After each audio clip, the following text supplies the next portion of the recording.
Okay.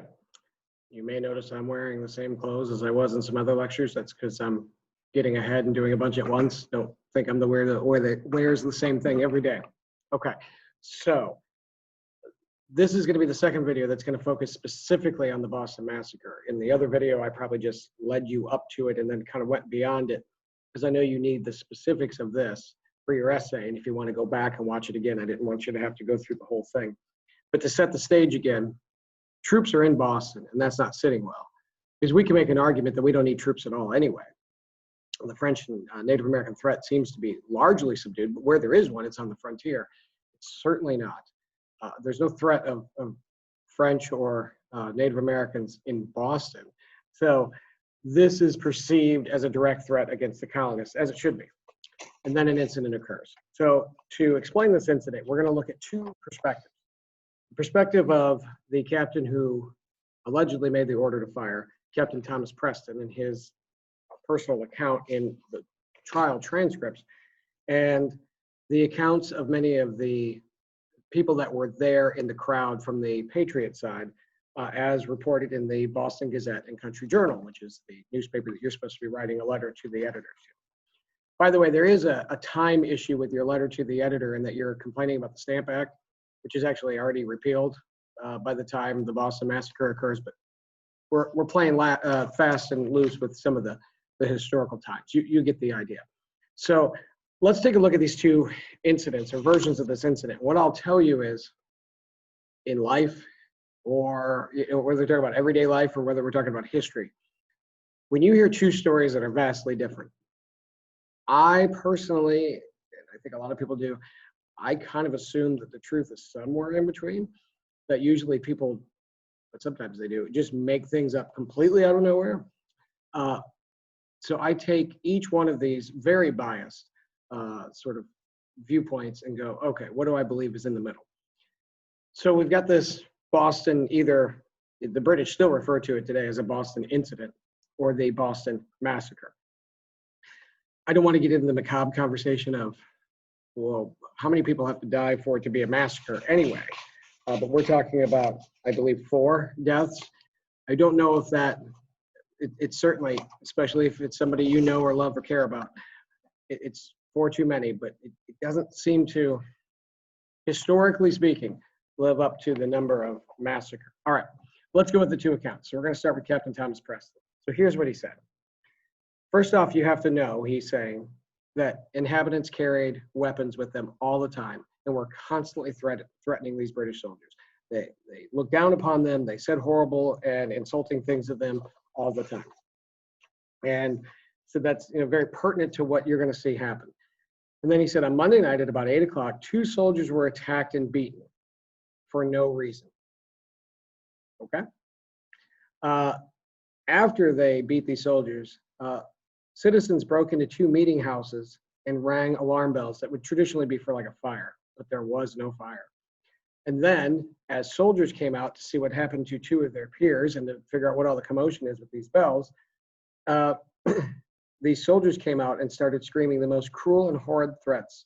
Excuse me, the citizens came out and started screaming the most cruel and horrid threats against the troops. This is when the captain said, I put an armed regiment then, a small group of soldiers, around the custom house where the king's money is held. In other words, there's gold there, and he didn't want that stolen. The men who were then put in charge of defending that were surrounded by a group of young men with clubs and other weapons and threatened to execute their vengeance upon him. It is my belief that it was their intention to carry off the soldier in charge here and probably murder him.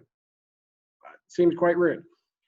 This, I feared, might be a prelude to the plundering of the king's chests. I immediately sent a non-commissioned officer and 12 more men to protect the sentry and the king's money. So, I will say that you hear a lot of, and there's some ages written here too, a lot of young men. Remember, from the demographics we showed you, this is a young country, and as is often the case then or now, young people are more prone to express their displeasure in more aggressive tactics. Politically. It just is the way it is.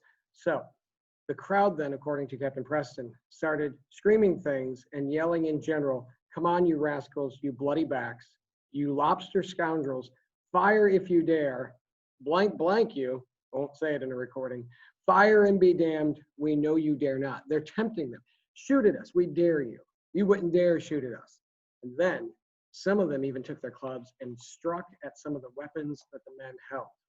Now, one of the soldiers, having received a severe blow with a club, stepped a little to the side and accidentally fired. On which, turning to him, and I asked, why did you fire without orders? I was hit with a club in my arm, which for some time deprived me of my use of it. So he's hit pretty hard in the arm. I know which blow it had been placed on my head probably would have destroyed me. So this was a very hard hit. On this, a general attack was made by the men on a great number of heavy clubs and snowballs being thrown at us. Our lives were in imminent danger. Some persons at the same time were calling out, damn you bloods, why don't you fire? In the confusion, 3 to 4 of my soldiers heard the crowd shouting fire and assumed it was an order to fire, and they fired. And a few more men hearing those shots being fired, fired as well. The mob ran away, except for those who were wounded. 3 unhappy men expired instantly. The whole thing lasted no more than 20 minutes. I believe the crowd was chanting fire and my soldiers supposed that it came from me. That might be the case. Okay, so ladies and gentlemen, this makes it sound like the British were quite innocent in the whole thing. These soldiers were just minding their own business, and this mob was insane. Do I believe it? I believe parts of it. I believe the mob might have been pretty aggressive. I believe that they did not like the British there. I'll give you this other version, which I believe about as much as that version. And again, the reality is probably somewhere in the middle. Okay. The soldiers of this particular regiment were known for wounding numbers of the inhabitants. So in other words, the other guy prefaces it and says, listen, they hate us. They're always yelling mean things to us. This says basically people push people down and these soldiers are mean to everybody. And then right around 9 o'clock, we've got a time discrepancy there. They list a series of names of these youths. Came down Cornhill together, separating at Doc Loring's corner, and the former 2 were passing in a narrow alley to Murray's barracks, in which he saw a soldier brandishing a sword of uncommon size against the wall, out of which he struck fire plentifully. Okay, so remember in the other story, we start right off with 2 soldiers got beat up. This is where the 2 soldiers come in. The first one is brandishing a big sword against the wall, making fire. What that means is he's hitting a wall real hard, just making sparks, which is a really weird thing to do, a really aggressive thing to do. That's a guy who wants to hurt somebody. Do I believe it? Maybe. Do I believe he's just looking for a fight? I don't know. He was with another person who had a large club with him. They'll say cudgel, that's a club. They bore him company. And we just simply innocently implored them to be careful with such weapons. I'm sure they meant no sarcasm or harm by that at all. And then with that, the soldier turned around and struck Archibald in the arm and then pushed at him and pierced his clothes with the sword. So he tried to stab him. Merchant then struck the soldier with a short stick he happened to have. Oh, convenient. So basically, their version is these 2 soldiers are outside the barracks. They're hitting a sword against the wall. They got a big club and they're just sitting there like a couple bullies. And then these kids go by like, hey, be careful. And they hit him and they try to stab him. And then the kids, who happen to have a club, defended themselves again. Somewhere in the middle, I imagine. In less than a minute, 10 or 12 of those soldiers came out with drawn cutlasses, swords, the clubs and bayonets. And then some of our friends started to gather around, according to the account. And we said, what is your intent? Is it to murder the people? And they answered, by God, yes, root and branch. It's a weird response. Hey, do you plan on murdering American colonials? Yes. Yes, we do. Okay. With that, one of them struck another with a club, and he was unarmed, and he had to turn and go attend to his wounds. They just talk about the crowd sort of building up, and then there was 30 or 40 persons, mostly being lads, being young people, being means gathered around King Street, and the Captain Preston with his party of men began to charge us with bayonets. We threw snowballs at them. Like it's described as almost like, to, sort of break up the tension. Like we're just throwing snowballs. This is no big deal. Not probably the best move. And snowballs can be anything from, sort of frivolous and fun to packed with rocks and dangerous. I don't know. On this, the captain ordered them to fire because we threw snowballs at them. He said, fire, damn you, fire, be the consequences what they will. One soldier then fired, and a townsman with a cudgel, a club, struck him over the hands and forced him to drop his flintlock. Look at the timeline there. In the other one, the first shot is fired because the man hit him with a club and it forced him to fire. In this one, the man fired at the crowd, and so a man hit him to basically defend themselves. I have no idea what happened. And he rushed forward and aimed a blow at the captain's head, which grazed his head and fell pretty heavy upon his arm. And so nobody went and attacked these guys, according to this version, until they shot at us. 3 men lay dead and 2 more were about to expire. So I don't know which version I believe. I personally believe it's somewhere in the middle. I will tell you that we have a listing of those who were injured or killed. And I'm going to read where their wounds were.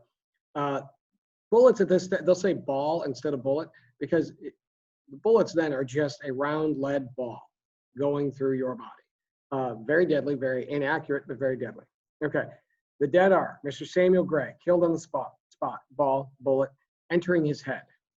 Crispus Attucks, two bullets entering his chest. Mr. James Caldwell, 2 bullets entering his back. Now that tells me something.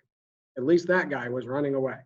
And that could be pertinent, because how long did the firing go? If you're running away, it means you perceive this to be trouble. How long did this go on? Mr. Samuel Maverick, 17 years of age.